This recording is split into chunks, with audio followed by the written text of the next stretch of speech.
Hey guys, just a quick update video, sort of an admin video a little bit. You'll remember a while back I did a video sorting out my workshop, and I had some stuff that I wanted to give away that I wasn't using and I thought other people would use it better. Well, I did that. I picked some people out of the comments pretty much at random. I did look at people's comments and decide whether I liked their story or not. And I posted some things out about 2 weeks ago. No, it was about a week ago actually. It was about 2 weeks ago I messaged people. Now, some of them received them now, hopefully most of them. One person didn't respond to my message, so they're not getting anything, and I'm going to send it out to somebody else. So these are the people that will be receiving something or have already. So it's Harry Waguna in Nebraska, USA, Micro Monsters, also known as Brian and Jasmine in the UK. If they've got a YouTube channel, I'll pop it in the description. Marek Kufal in the Czech Republic, and Eric Bazirgi in Virginia, USA. So well done, congratulations. I don't think you would say that. You don't even know what's in those boxes. I didn't want to record addresses or what they were getting, to be honest. So if they decide to share it, then they share it. But if not, it's a complete secret. There may be things like that in the future where I might want to give some stuff away. I think it's possible. The Lazy Sundays are actually quite fun. I'm enjoying them a lot, so we'll be continuing that. It might be that I give some of the things away that I make if you want them, because I certainly won't use things like this little sound recorder board, sound effects board. Probably never going to use this, but if anyone wants one pre-made, I don't know, maybe you can't be bothered to solder it, it looked a bit difficult, then hit me up and I might send it out to you. As far as that goes, Lazy Sundays, I am enjoying it, but I'm running out of kits. So I've probably only got about 4 episodes worth left, 4 Sundays of soldering. It doesn't actually happen every Sunday. Sometimes I've got stuff to do, but most Sundays I prefer to do something like that.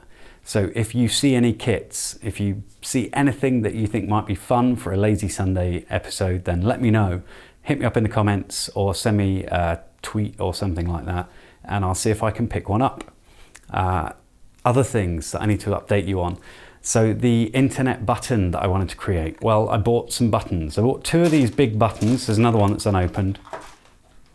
They're 60mm buttons, but they feel a lot larger. That's what she said.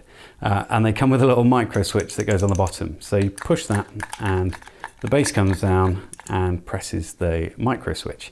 Now it's got an LED in there as well, which is going to be brilliant for telling me the status of the microcontroller.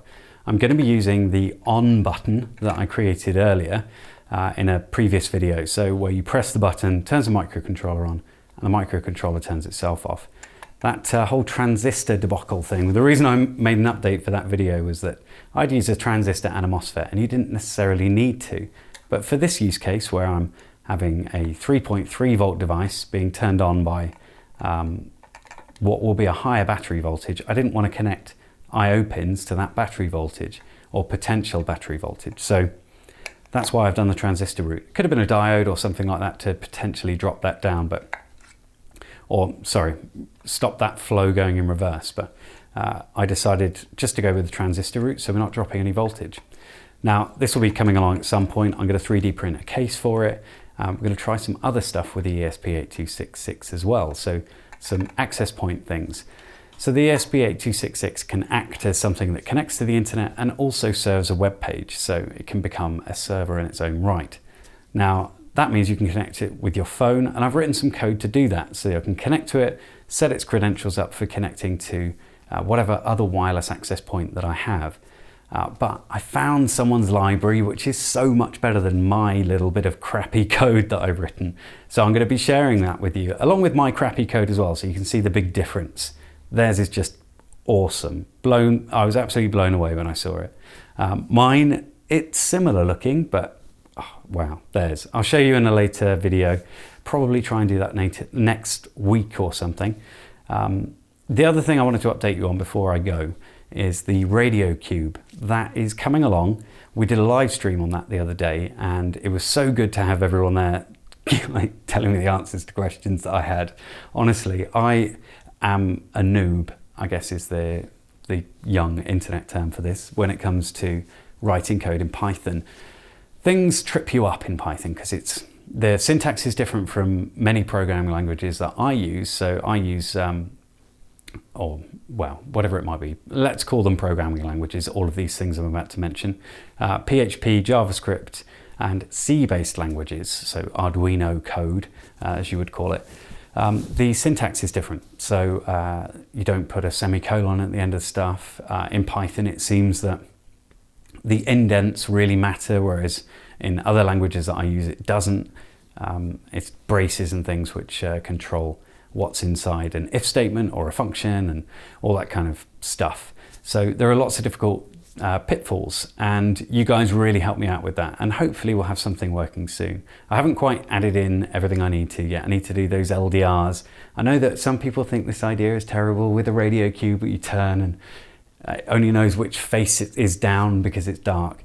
I know it sounds like a terrible idea, but I just think it would be fun, so I'm going to go for that. Anyway, thank you very much for sticking with me for this long. I think not that I'm really worried about subscriber counts, but we're approaching 10,000, which is pretty amazing. So thanks a lot, and I will speak to you all very soon.